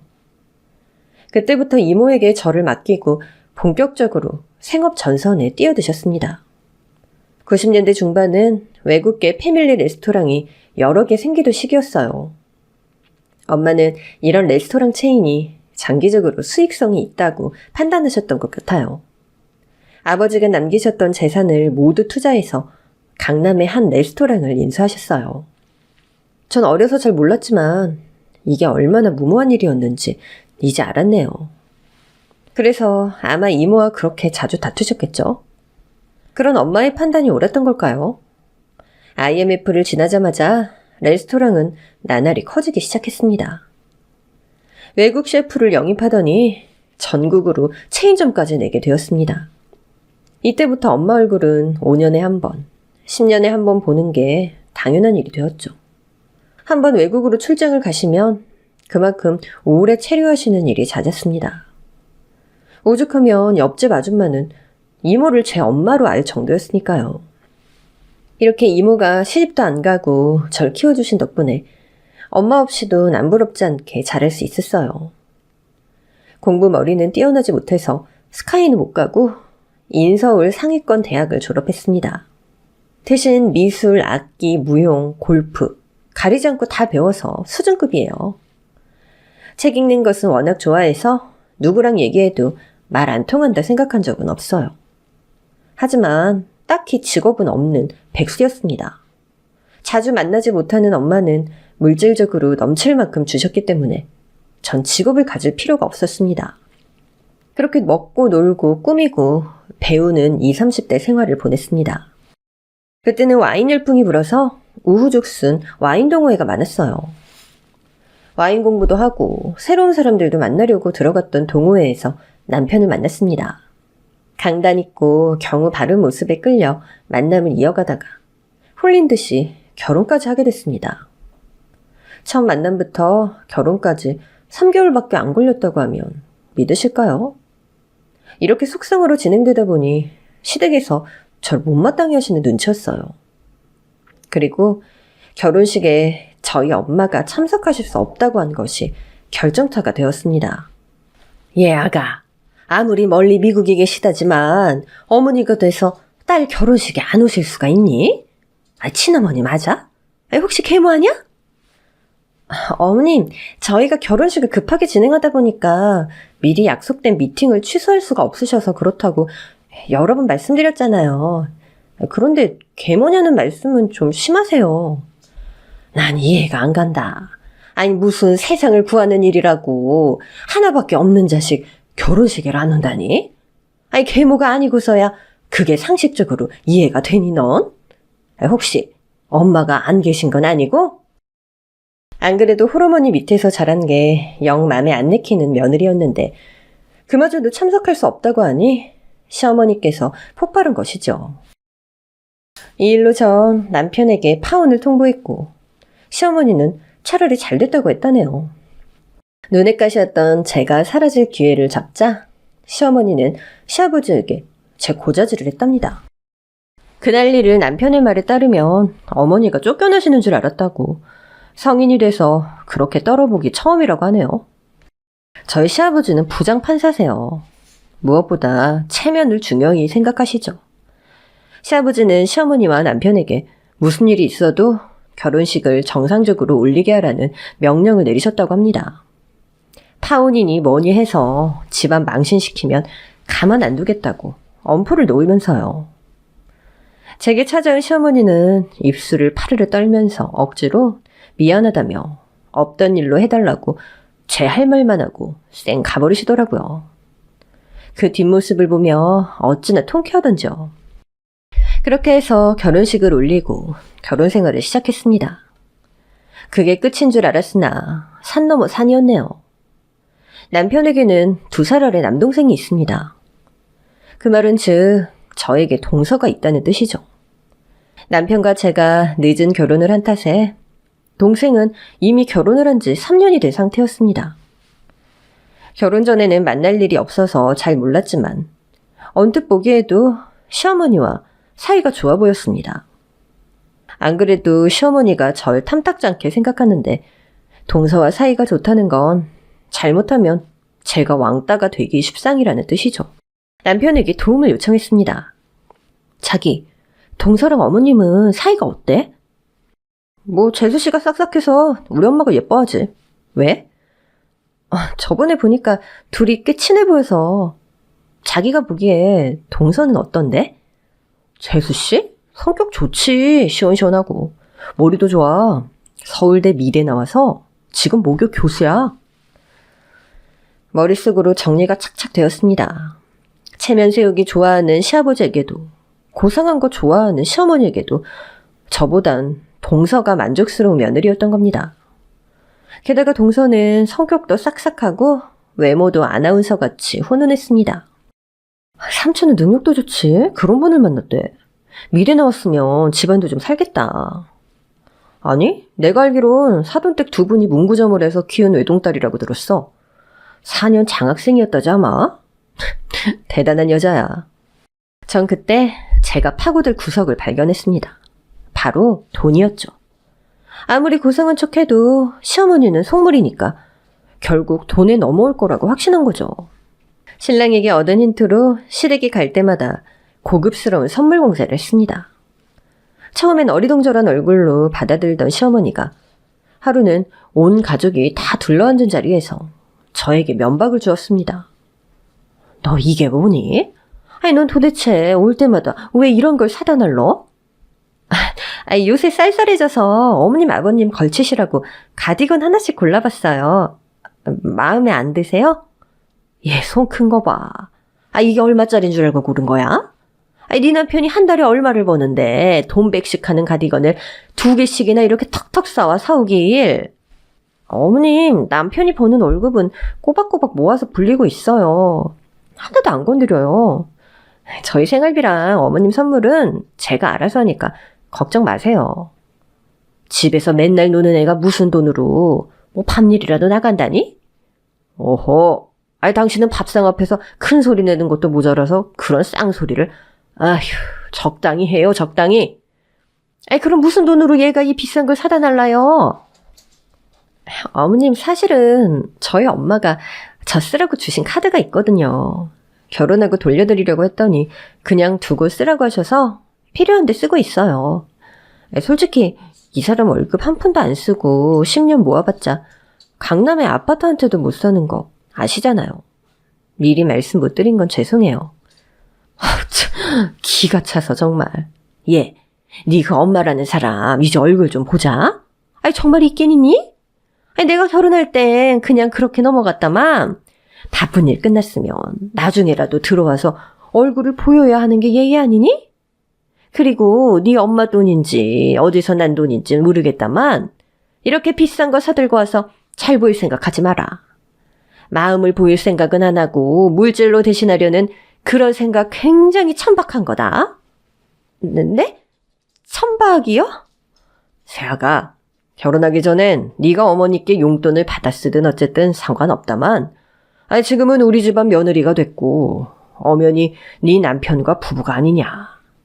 그럼 많든 적든 너희 둘이 버는 걸로 가정 경제를 꾸려야지.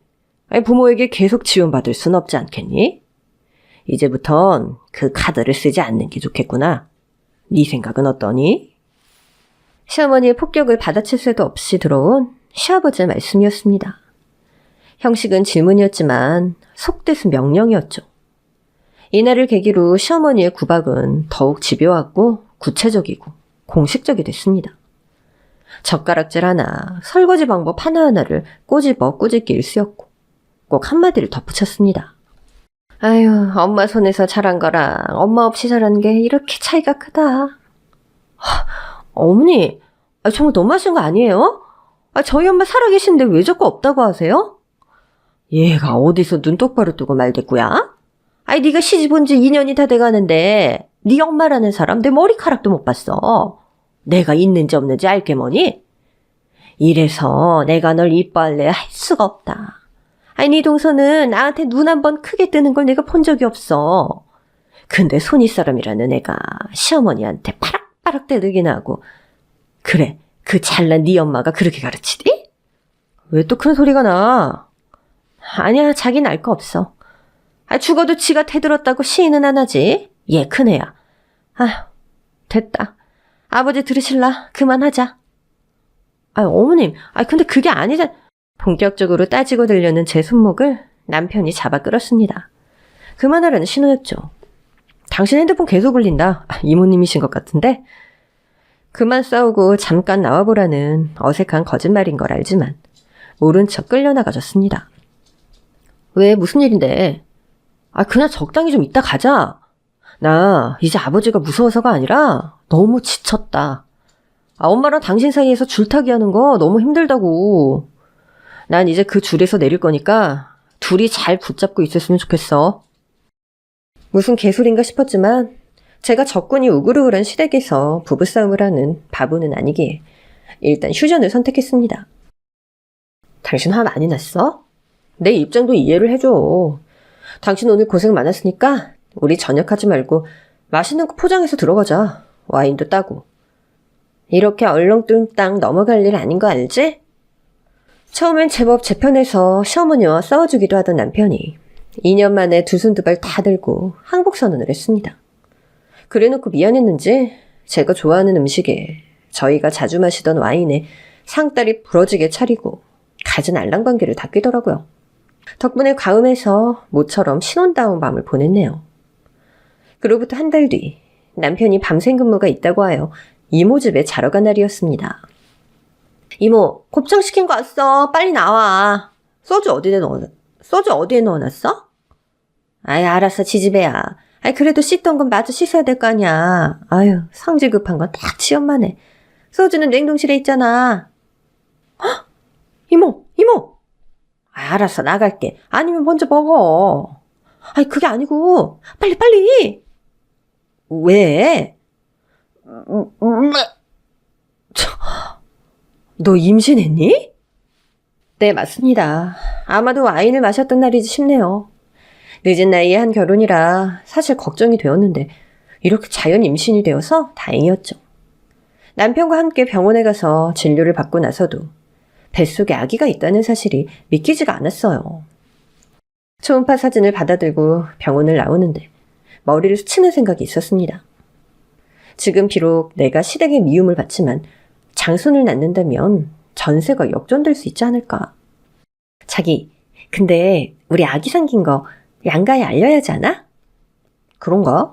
그럼 이모님께 먼저 가자. 우리 집은 내일 가고. 아, 이모는 내가 몸으로 보여주고 왔는데 뭘. 그냥 바로 어머님 아버님 댁으로 가자. 빨리 어머님 아버님 반응 보고 싶어서 그래. 얼마나 좋아하시겠어. 그런데 시댁이 들어서자 예상치 못한 풍경이 펼쳐지고 있었습니다. 글쎄 말이죠. 동서가 먼저 와 있는 게 아니겠어요? 제 인사는 듣는 둥 마는 둥 하고 동서와 시어머니가 거실 한켠에서 정리하고 있는 물건을 보고 전 절망하지 않을 수 없었어요. 그 물건은 다름 아닌 태교서적과 임산부 영양제들이었습니다. 아, 동서 와 있는지 몰랐네. 어머님 저 왔어요. 웬일이니? 저번에 그러고 가서 연락 한 번 없길래 다시는 발길도 안 하는 줄 알았지. 아, 드릴 말씀도 있고 해서 왔는데. 나한테? 뭔데? 아, 아버님 오시면 천천히 말씀드릴게요. 아, 근데 이건 다 뭐예요, 어머니? 네 동서가 귀한 장손을 임신했잖니. 아유, 출근하랴 공부하랴 워낙 바쁘네라 몸이 허하지는 않을까 걱정했는데 아, 그래도 이렇게 아들을 턱하니 임신해서 얼마나 다행이니 그래? 어머, 동서 축하해. 몇 주나 됐어? 어제 병원에서 12주라고 했어요. 저번에 뵀을 때 너무 초기라 조심스러워서 말씀을 못 드렸네요. 죄송해요, 형님. 어머, 아니야, 동서. 좋은 소식 듣고 죄송하긴. 당연히 조심스러워서 그랬겠지. 아, 정말 축하해. 아들이라고?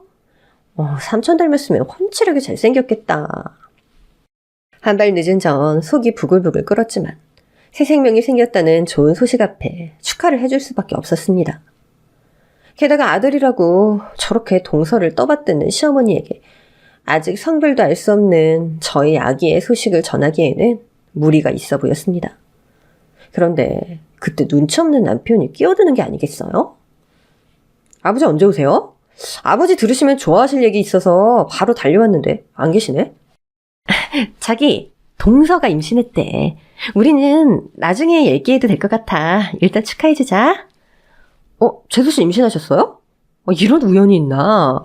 우리 와이프도 오늘 병원 갔다 왔는데 임신이래요. 엄마 겹경사네요, 겹경사. 형님, 정말요? 왜 말씀 안 하셨어요? 축하드려요, 형님. 어머, 얘 의문스러운 것 좀 봐라.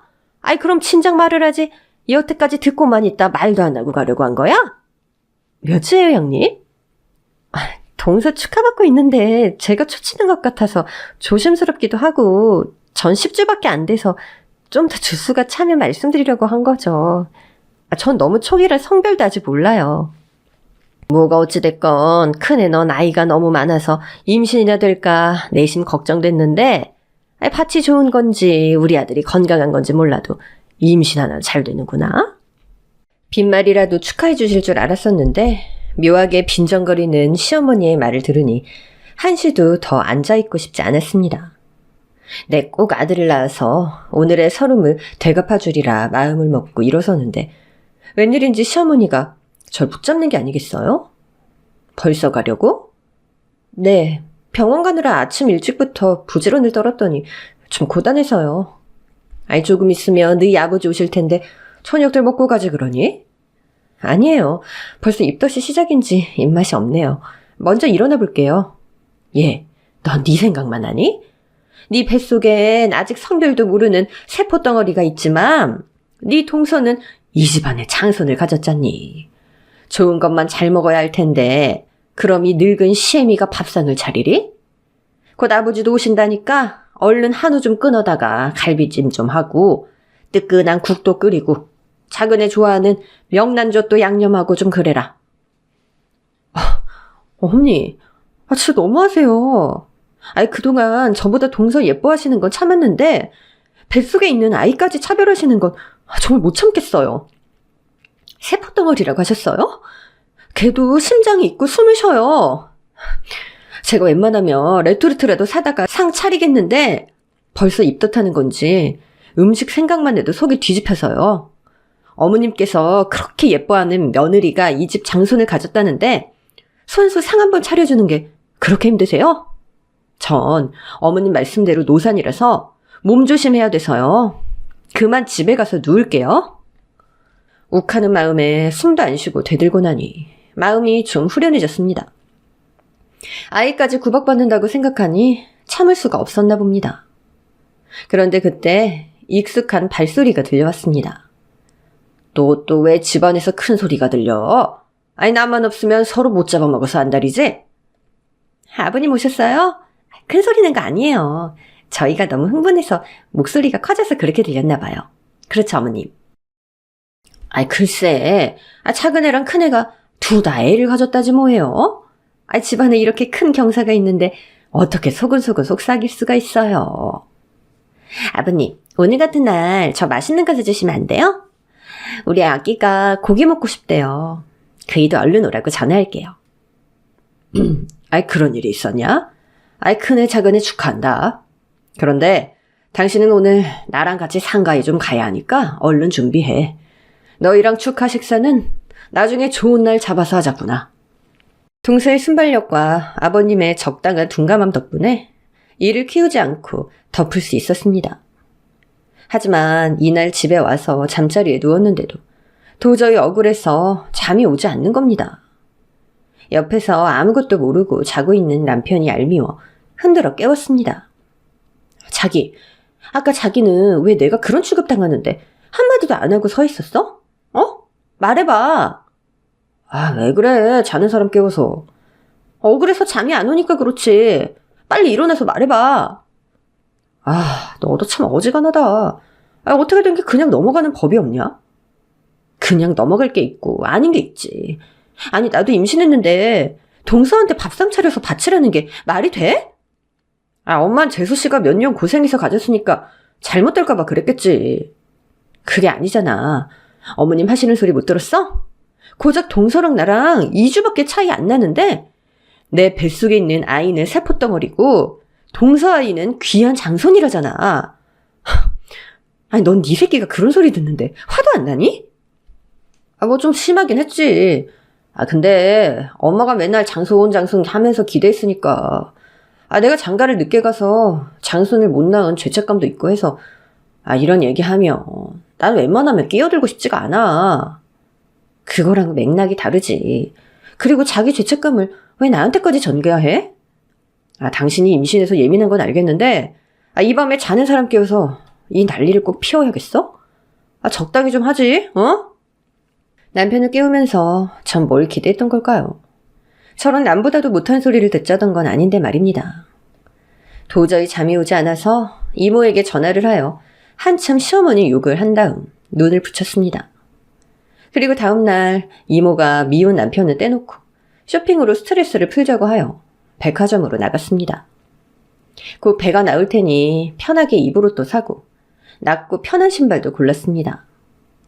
이모도 겨울옷 몇 벌 고르시고 자기가 임신했는지 날이 갈수록 배가 나와 사이즈가 늘어나는 남편의 출근복도 골랐죠. 물론 계산은 엄마 카드로 이모가 전부 해주셨습니다. 한참을 돌아다녔더니 다리도 아프고 배도 당기는 듯하여 백화점 식당 코너에 새로 문을 열었다는 유기농 과일 디저트 가게에 들렀습니다. 이모, 난 딸기 주스랑 당근 케이크. 나 다리 아파서 먼저 좀 앉아있을게. 주문 좀 부탁해. 많이 듣던 목소리다 했더니 너구나? 네 신랑은 어쩌고 이러고 돌아다니냐? 어머, 어머니. 이것저것 살 게 좀 있어서요. 어머님은 어쩐 일이세요? 형님, 또 뵙네요. 서울 시내에 백화점이 한 군데만 있는 것도 아닌데 스트레스 풀러 나와서 하필 시어머니와 마주칠 게 뭐랍니까? 게다가 동서랑 시어머니가 또 붙어있는 꼴을 보고 있으니 심사가 뒤틀리더라고요. 으이그 지 신랑이 더우나 추우나 나가서 번 돈을 이렇게 허투루 쓰고 다니고, 아니 너 그 버릇 아직도 못 고쳤니? 아니 뭘 이렇게 샀어? 오랜만에 뵙네요, 사돈. 얘가 애를 가져서 필요한 게 많을 것 같아서 제가 이것저것 좀 사들려 보내는 참입니다. 뭐가 잘못됐나요? 안녕하세요, 사돈. 아니 다 큰 조카딸이 씀씀이가 해프면 따끔히 혼내셔야지. 이모님께서 나서서 사치를 조장하시면 어쩌잔 말씀입니까? 네, 사돈. 제가 조카를 예뻐할 줄만 알았지 미처 거기까지는 생각 못했네요. 어제 시댁에 갔다가 임신한 동서가 쇼핑한 것들을 보고 부러웠다고 하기에 마음이 짠해서 사주러 나왔습니다. 제 조카는 제가 따끔히 가르치겠습니다. 그런데 그 댁 작은 며느리 경제관념은 사돈께서 가르치실 예정이신가요? 왜 가만히 있는 우리 작은 애를 갖고 그러세요? 지금 보니 머리부터 발끝까지 전부 명품을 휘감고 있는데 이건 사치가 아닌가 싶네요. 사돈께서는 검소하셔서 명품을 싫어하시니 이게 명품인 줄도 모르셨나 보네요. 아무튼 네 돈이든 이모님 돈이든 꼭 필요한 것만 아껴서 쓰도록 해라. 우리는 가볼 데가 있어서 이만 실례할게요. 다음에 뵙겠습니다. 얼굴이 벌개진 시어머니와 동서는 주문했던 음료를 다 마시지도 못한 채 도망치듯 사라져버렸습니다. 이래서 싸움은 머릿수가 반은 먹고 들어간다고 하나 봅니다. 시어머니를 혼자 상대할 땐 옳은 걸 옳다고 하기도 버거웠습니다. 그런데 이모가 내 옆에서 든든히 편을 들어주니 이런 결과가 나오기도 하네요. 백화점 사건이 있은 후 한 2주 동안은 평온한 일상을 보냈습니다. 시어머니로부터 연락도 없었고 시댁으로 모이라는 소환도 없었죠. 그런데 2주가 막 지난 토요일 오전 시어머니로부터 드디어 전화가 걸려왔습니다. 넌 내가 먼저 걸지 않으면 전화 한 통이 없니? 너 최근에 병원 언제 다녀왔어? 네? 무슨 병원이요? 무슨 병원이겠니? 산부인과. 좀 이따 남편이랑 가려고요. 집에서 노는 애가 평일에 그냥 혼자 다녀오면 되지. 넌 주말에 쉬는 애를 꼭 끌고 가야겠니? 아무튼 병원 갔다 집에 좀 들러라. 전 시어머니가 자기 할 말만 하고 끄는 전화를 붙들고 한동안 생각에 잠겼습니다. 왜 갑자기 부르는 거지?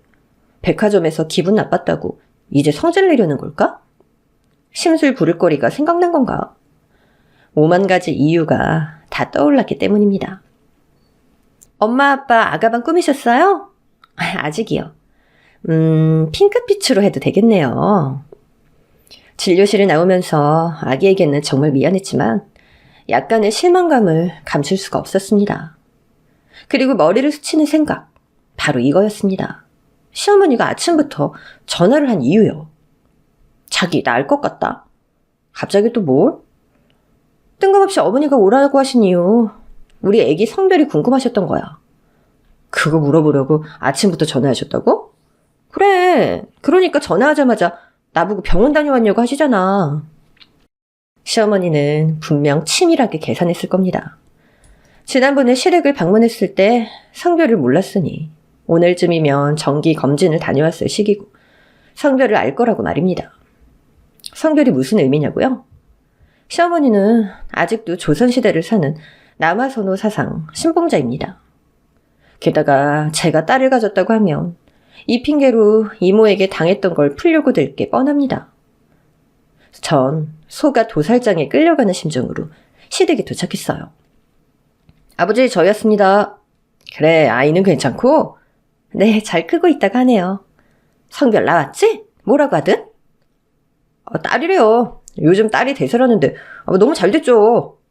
아이고, 벨도 없는 놈 저거. 아무리 작은 애가 아들을 가졌대도 네가 큰 아들인데 당연히 맏며느리가 아들을 낳아야지. 뭐 딸이 대세야? 가족 계획은 어떻게 세웠냐? 가족 계획이고 말고가 어딨어요? 첫째가 딸이면 무조건 둘째를 낳는 거죠. 연년생으로 낳아서 키울 때 키워. 남매 딱 좋네. 엄마, 저희가 알아서 할게요. 일단 첫째 낳고 숨이라도 돌려야지. 벌써 무슨 둘째 얘기를 하세요. 그리고 하나만 낳아서 잘 키우는 것도 좋지 뭐. 딸년 잘 키워봐야 뭐하니? 남의 집 좋은 일 하는 거지. 너도 말 좀 해봐. 네가 하나만 낳자고 했어? 남의 집 대를 끊어도 유분수지. 어머님, 저희랑 결혼할 때 순리대로 하자고 약속했어요. 늦은 결혼이어서 한 명이든 두 명이든 생기면 감사히 키우고 안 생겨도 어쩔 수 없다고 했거든요. 그런데 그건 어디까지나 저희 부부의 합의인 거지. 아무리 부모님이셔도 이래라 저래라 할 순 없다고 생각해요. 어차피 키우는 건 저희 둘이잖아요. 어머, 제 말하는 것 좀 봐라. 너희가 우리 도움 전혀 없이 아이를 키울 수 있을 것 같니? 조부모로서 손자 손녀에게 주시는 용돈 정도는 감사히 받겠습니다. 그런데 육아나 경제적 도움을 당연하게 생각하진 않아요. 간섭을 사양하는 만큼 책임도 저희가 알아서 지겠습니다. 세아가 너 아주 똑 부러지는구나. 그래 그럼 너희 생각대로 하거라. 전 시아버지가 역시 배운 분이라 이런 고리타분한 일에 대해서는 일절 관여를 하지 않는다고 생각했습니다. 몇 마디 잔소리를 하실 만도 했는데 시어머니의 입까지 싹 다물도록 마무리를 해버리시니 감사할 따름이었죠.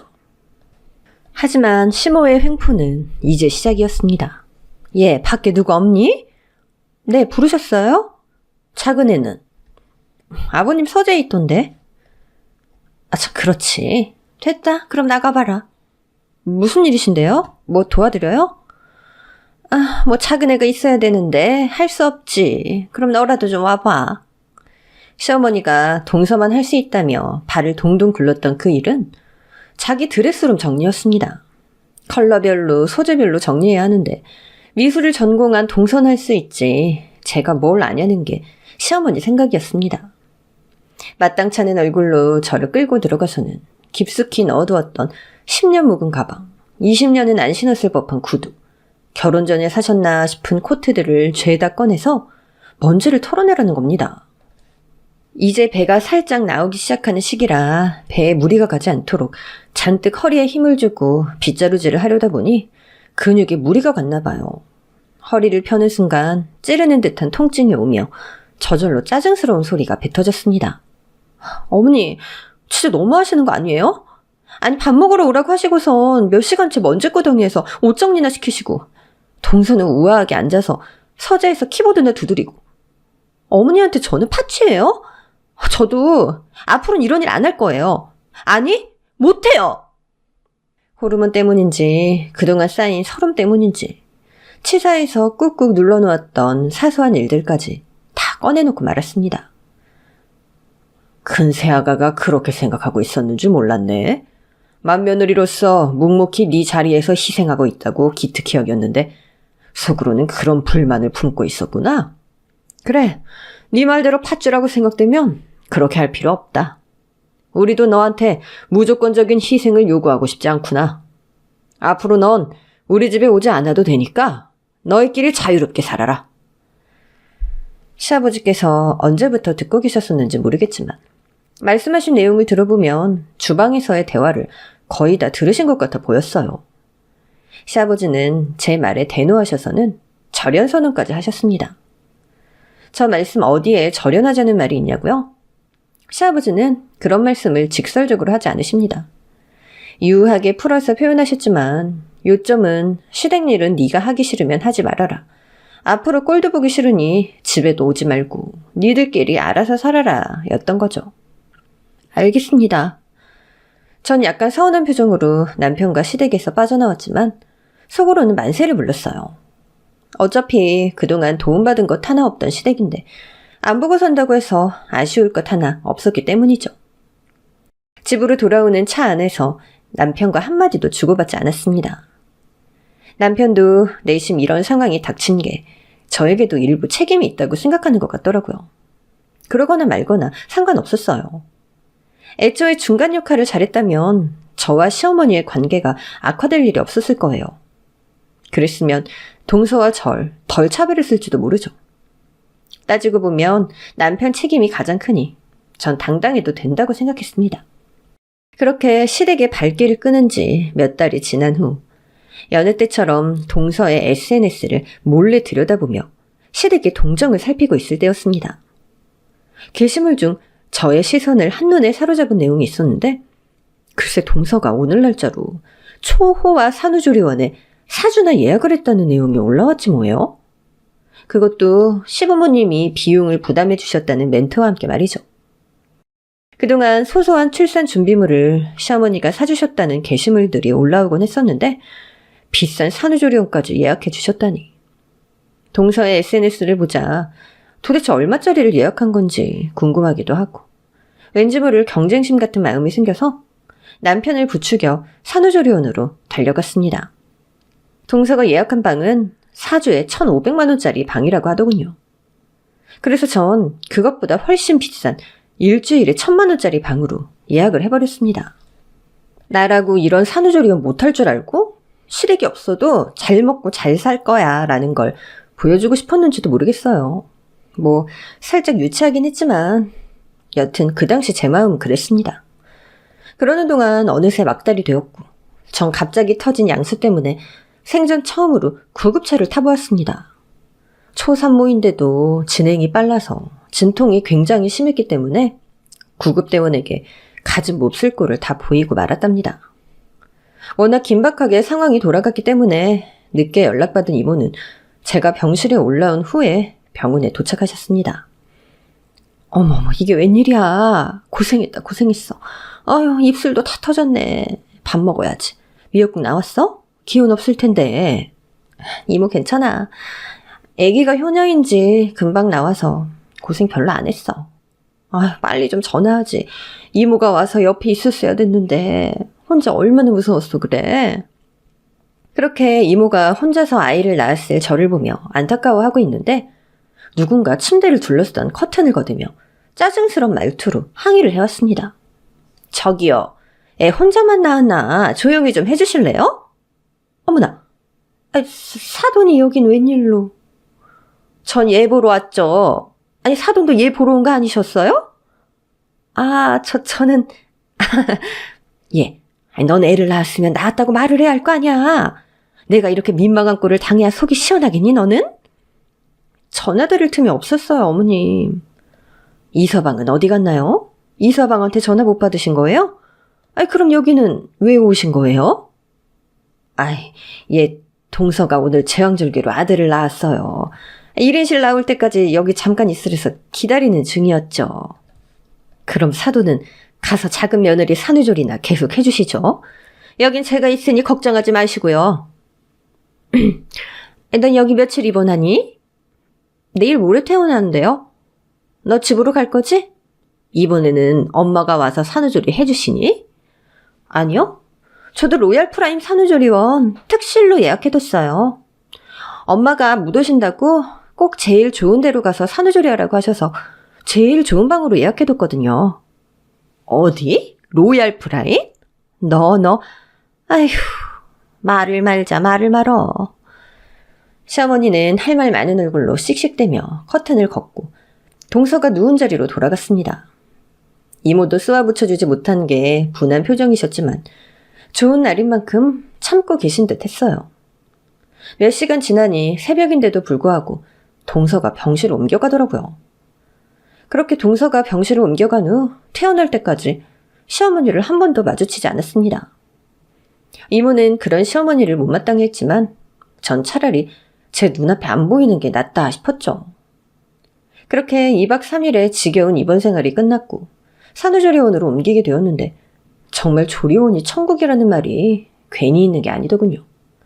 다른 사람 손에 맡긴 아기에게 살짝 미안하긴 했지만 먹고 쉬고 자고 마사지 받는 일과를 반복했습니다. 남편과 비싸고 좋은 분유를 먹이기로 일찌감치 합의했기 때문에 모유 수유에 대한 부담도 없었죠. 잘 먹고 잘 쉬고 좋은 마사지를 받아서일까요? 입수 일주일 만에 3kg가 빠졌습니다. 매일 피부 마사지까지 받았더니 임신 전보다 피부도 더 좋아 보이더라고요.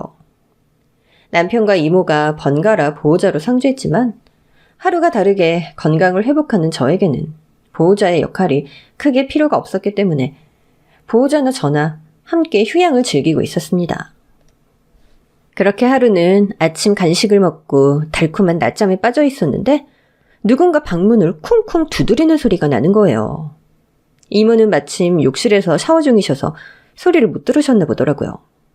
꿈이었나 싶어서 머뭇거리고 있는데 또 쿵쿵 문 두드리는 소리가 났습니다. 네, 나가요. 누구세요? 나다. 왜 이렇게 문을 늦게 하니? 여긴 어떻게 오셨어요? 어떻게 오긴? 내가 못 올 때 왔니? 시어미가 왔는데 들어오란 말도 안 하고 넌 여기 계속 세워둘 거야? 네, 일단 들어오세요. 저벅저벅 걸어 들어간 시어머니는 눈을 내리깔고 말없이 소파에 앉아있다가 한참 만에 입을 열었습니다. 왜 혼자 있어? 이모 계신데 샤워 중이셔서요. 곧 나오실 거예요. 그래? 그건 그렇고 어제 네 동서도 퇴원하고 여기로 들어왔다. 산후조리원 안 간다는 걸 우리가 억지로 예약해줬어. 금방 복직해야 되는 애가 몸조리를 제대로 해야 하지 않겠니? 넌 우리가 지원 안 해줬다고 섭섭해하지 말아라. 간섭하는 거 싫다고 하고 그렇게 갔잖아. 네, 해주신다고 했어도 안 받았을 거예요. 걱정 마세요. 한마디 안 지는 성격은 자식을 낳아도 여전하다. 너희가 아무리 간섭하는 게 싫다고 했어도 손녀 낳은 며느리가 괜찮은지 보러 와보는 게 부모가 된 도리다 싶어서 들렀다. 이것도 간섭이라 생각하면 할 수 없고. 그렇게 생각 안 해요. 너무 갑작스러워서 놀란 것 뿐이에요. 시어머니는 준비한 말이 다 떨어졌는데 다른 말이 생각나지 않는 눈치더라고요. 전 시어머니가 왜 갑자기 나타나서는 이런 말씀을 하실까 혼란스러워서 골똘히 생각했습니다.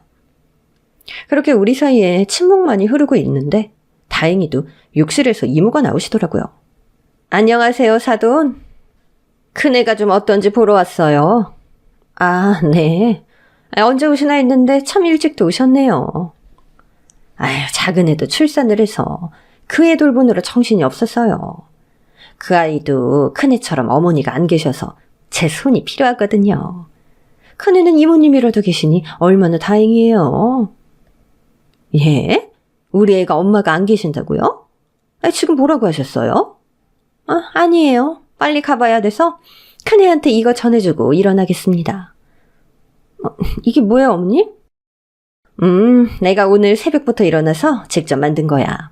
몸조리 할 땐 소화 잘 되는 거 먹는 게 최고다. 여기 밥 잘 나온다고 하지만 뭐 집밥만 하겠니? 직접 만드셨다고요? 들어올 때 똑같이 생긴 가방 2개를 들고 이리 놓았다 저리 놓았다 하는 시어머니가 수상해 보이긴 했습니다. 뭐가 들었길래 저렇게 안절부절 못하나 궁금했는데 그게 직접 만든 도시락이었다니. 약간 가슴이 따뜻해지는 느낌이 들더라고요. 많이 담았으니까 이모님이랑 같이 먹어라. 그럼 난 이만 가보마.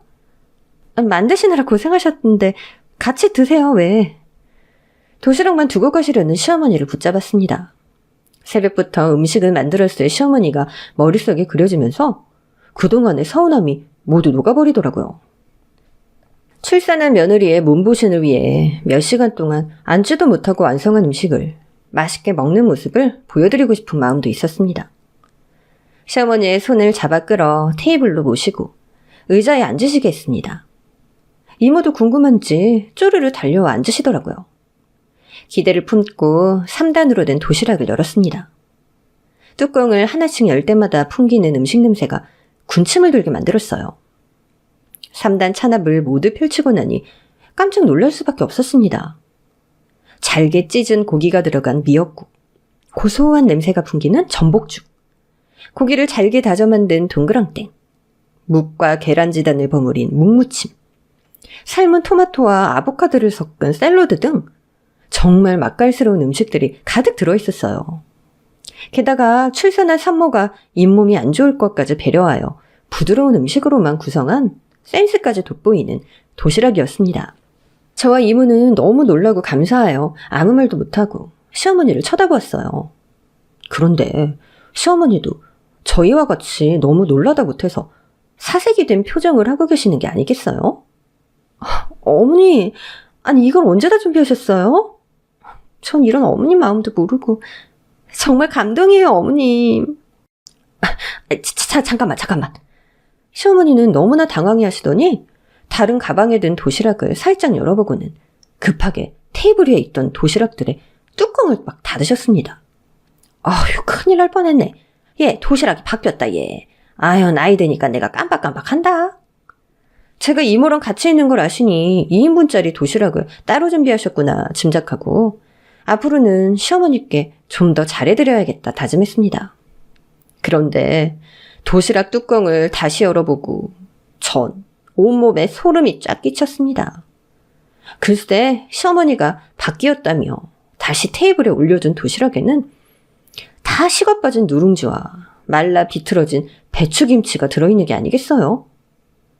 그 도시락을 보고 저와 이모는 약이 올라 펄쩍펄쩍 뛰는데 시어머니는 미동도 없이 테이블만 뚫어지게 쳐다보고 있더군요. 아니 이게 뭐 하시는 거예요? 아니 누가 음식 해다 달라고 했나요? 아니 며느리가 출산했으니 들여다본 거고 빈손으로 올 수 없으니까 뭐라도 들고 온 거죠. 어머니 진짜. 어머니 됐으니까 이거 가지고 당장 여기서 나가세요. 뭐야?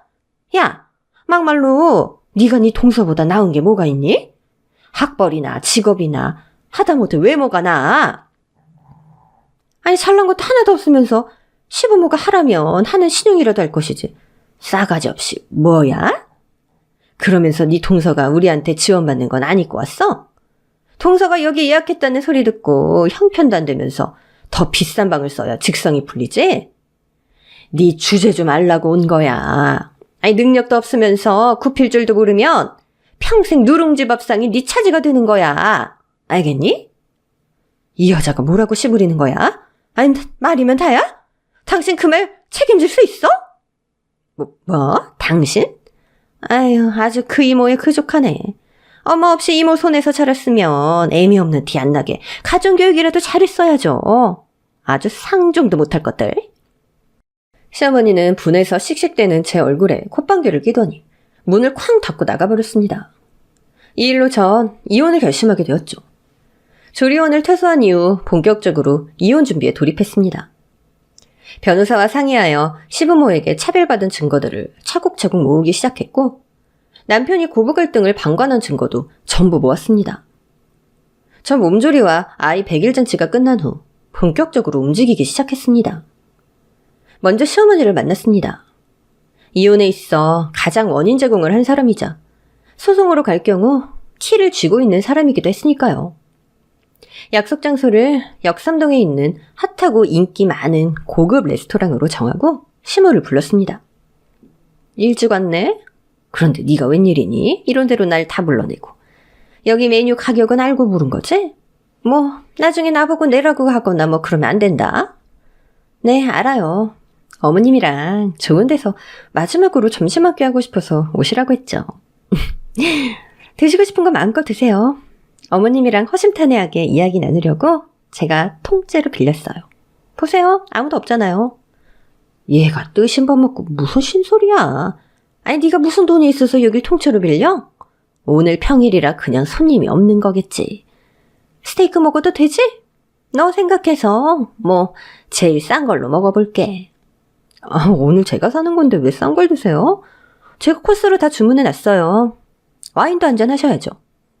너 괜찮겠니? 네, 걱정 마세요. 여기요. 바로 준비 좀 해주세요. 미리 메뉴를 예약해두었더니 곧바로 음식이 나오기 시작했습니다. 에피타이저가 먼저 나오더라고요. 지배인이 염소 치즈와 비트가 들어간 샐러드라고 소개해주었습니다. 그런데 맛을 본 시어머니가 고개를 갸웃하는 듯 했습니다. 이어서 스프가 나왔죠. 버터 벨로떼라는 스프인데 허브와 염소치즈 견과류가 들어갔다고 하더라고요. 하지만 또다시 스프를 맛본 시어머니는 헛기침을 하더니 물을 들이켰습니다. 예, 넌 음식 맛이 괜찮니? 네, 좀 맛있는데요? 여기 유명한 데잖아요. 어머님도 아시죠? 아는데 말끝을 흐린 시어머니는 메인 요리가 다 나오도록 심각한 표정으로 고개만 갸웃거릴 뿐 다른 말은 하지 않으셨습니다. 그런데 첫 번째 디저트가 서빙되고 한 스푼 입에 넣어본 시어머니가 갑자기 빽 하고 소리를 지르시는 게 아니겠어요? 정말 여기 사장 좀 나오라고 해. 당장! 손님 무슨 일이시죠? 음식 맛이 왜 다 이따기야? 이 가게엔 다 미맥만 있나? 당신이 사장이야? 제가 사장입니다만 음식이 마음에 안 드세요? 당신이 한번 먹어봐. 빵은 시고 닭요리는 맵고 디저트는 짜고 이게 정상이냐고. 저희 주방에서 실수가 있었나 보네요. 사과의 뜻으로 제가 최고급 와인을 좀 올려드리려고 하는데 괜찮으시겠어요? 그래? 여기 사장은 말이 좀 통하네. 지배인님, 테소라 몽하 한 병 준비해주세요. 흰색 모피코트를 어깨에 걸치고 우아한 차림으로 나타난 여사장이 200만 원이 넘는 와인을 서비스로 주겠다고 했습니다. 지배인이 신주단지 모시듯 조심조심 가지고 온 와인에 코르크 마개를 따자 산뜻한 향이 실내로 퍼졌습니다. 자, 손님, 이 와인은 저희 가게에서 제일 비싼 거예요. 음식이 전부 맛이 없으셨다기에 특별히 내어드리는 거죠. 이렇게 드시면 맛있어지실 거예요. 그런데 그 순간 시어머니의 잔에 와인을 따르는 척하던 여사장은 시어머니의 머리 위로 그 와인을 전부 콸콸 쏟아 부어버렸습니다. 이게 무슨 짓이야? 미친 거 아니야? 이제 맛이 좀 어떠세요? 너 우리 남편 누군 줄이나 알아? 내가 너 콩밥 먹여줄까? 그래, 콩밥 좋지. 근데 당신이 내 딸한테 한 짓에 비하면 아무것도 아닌데. 같이 사이좋게 콩밥 나눠 먹어볼까? 딸? 무슨 딸? 시어머니는 와인 범벅을 한 얼굴로 무슨 일이 일어난 건지 이해하려 애쓰는 모습이었습니다. 네, 여러분도 눈치채셨죠? 그 여사장님은 바로 저희 엄마셨습니다. 전 엄마 옆으로 쪼르르 달려가 팔짱을 꼈어요. 어머님, 제가 저희 엄마 살아계시다고 했잖아요. 아직도 상황 파악이 좀 안 되신 모양인데 어떻게 한 병 더 부어드릴까? 아니, 정말로 사부인이 이 레스토랑 대표님이시라고요? 세상에. 아니, 왜 너 그동안 말을 안 했어? 저희 어머니 사업체 대표시라고. 바쁘셔서 해외에 계시다고 몇 번이나 말씀드렸던 것 같은데요. 그런데도 저에게 별로 관심도 없으셨잖아요. 물어보지도 않으셨고요. 그래서 말씀드릴 기회가 없었던 거죠. 그렇구나. 아유, 사부인 죄송합니다. 전 그것도 모르고 결례가 많았습니다. 부디 용서해 주시죠. 정말 죄송합니다. 시어머니는 그만하시라는 엄마의 말에도 계속 죄송하다며 어쩔 줄 몰라 했습니다. 아들 둘이 와서 시어머니를 끌고 나가서 상황이 정리될 수 있었죠. 저와 엄마는 아무리 엄마가 살아계신 걸 알았다고 해도 갑자기 시어머니가 돌변한 이유를 알 수 없었는데 나중에서야 의문이 풀렸습니다. 지배인에게 들은 이야기인데 시어머니는 평소 친구들과 모임을 할 때 엄마의 레스토랑을 자주 방문했던 단골이었다고 하더라고요. 시어머니는 엄마의 레스토랑 음식을 무척 좋아해서 지배인에게 사장님을 한번 만나보고 싶다고 자주 찾았었고 사장님은 해외에서 체인점을 운영하고 계셔서 만날 수 없다고 했답니다. 그런 대화가 오고 간 덕분에 시어머니는 이 레스토랑이 얼마나 대단하고 규모가 큰 곳인지 미리 알고 있었던 거죠. 그래서 레스토랑 사장이 저희 엄마라는 걸 안 순간 납작 엎드려서 태도가 180도 바뀌었던 것이었습니다. 하지만 이미 버스는 떠났고 전 속 시원한 복수를 한 후 이혼 절차를 밟아 합의 이혼을 하였습니다. 남편은 자기 엄마에게 망신을 준 것에 분해하며 순순히 합의 이혼을 했었지만 몇 달이 지나자 돈 욕심이 생겼는지 시어머니와 함께 엄마 가게로 계속 찾아오고 있습니다. 참, 이제 제 가게라고 할 수 있겠네요. 엄마가 한국 체인점을 저에게 주시고 일을 배워보라고 하셨거든요. 이젠 전 남편, 전 시댁은 다 있고 제 일에서도 성공하고 엄마로서도 성공하는 당당한 인생을 살아가겠습니다.